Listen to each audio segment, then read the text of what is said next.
In this video, we're going to take a brief look at the student side of Google Classroom. We're going to see how students submit work, view assignments, and a couple more options that will help students and families navigate Google Classroom. In order to get to Google Classroom, students can log into their Chromebook or other device through Clever, or they can go to google.com and sign in with their foxc6.org Google credentials. It's important to keep in mind that parents can't access Google Classroom with their own parent email addresses. We can only access Google Classroom with our foxc6 email accounts. Now that I'm on my Google Classroom screen, I am going to click into one of the classes in which I am a student. So the first thing we'll take a look at the top of the screen are these three tabs: Stream, Classwork, and People. The Stream tab has basically announcements from teachers. Oftentimes, just like here in this class, teachers will put announcements about their scheduled Zoom meetings. Everything else we're going to look at in Google Classroom, though, we're going to navigate to the middle tab, the Classwork tab, to do. Once we're in the Classwork tab, we'll see a list of all of the assignments in this particular class. At the top, we see headings over groups of assignments. So each of these is one topic or set group of activities. Your assignments might be broken down by week, or by unit, or by topic, depending on how that individual teacher works.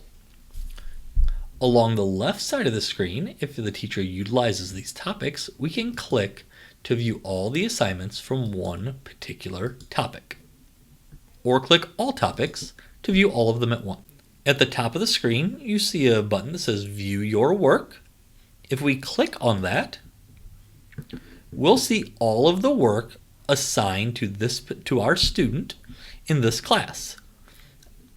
You'll notice on the left, we can break that down by all assignments, work that has been assigned but not submitted, work that has been completed and returned, and work that is still past the due date that the student still needs to submit.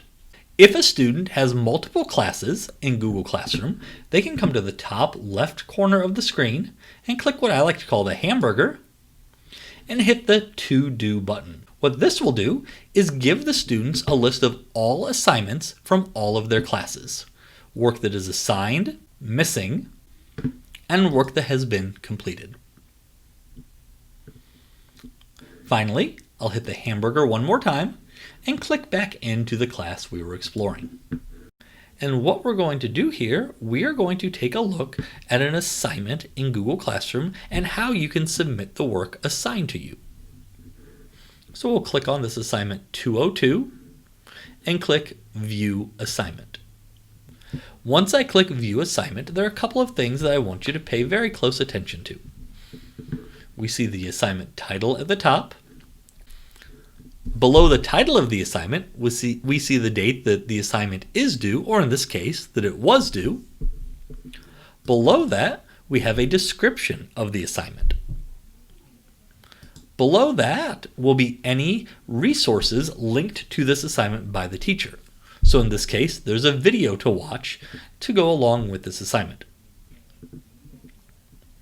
On the right-hand side of the screen, we see where students can add or create files to go along with this activity. So if the instructions ask you to create a document and write a paragraph, we'll click the Add button and click Create New Doc. Once that document has been created, you'll notice it appears right here in the Your Work section. Once you create the document, you can click into it at any time to work on the assigned activity. Once the student has completed working on that document or completed whatever aspect of the assignment they were asked to work on, they can click the Turn In button to submit their work to the teacher. You'll notice that when a student hits Turn In on an assignment in Google Classroom, that we'll see exactly what attachments are being submitted along with that work. One recommendation for families is prior to students submitting work, for families to click on that link to ensure that the paper is not blank and that the work that has been expected is on that page. Once you've done that, click Turn In. Additionally, on this assignment screen, you'll notice there's a section for private comments. This is a place where a student can type a question about this assignment and it will go directly to the teacher. Other students in the class will not see it. Below the assignment description, you'll notice a section called Class Comments. In this box, a student could type a question that would be appropriate for the whole class, and the teacher, along with all of the students' classmates, would see that question posted. Let's take a look at one other assignment in Google Classroom. And what I'd like you to notice, at the top right here in the Your Work section of this assignment, the teacher has given each student a specific file to work with. In this case, the file was assigned to each individual student, and we know that because the student's name is in the file name. The student can click into their file, complete the activities as assigned, and then click Turn In when finished to submit the activity. This has been a brief demonstration on how to access and submit work in Google Classroom.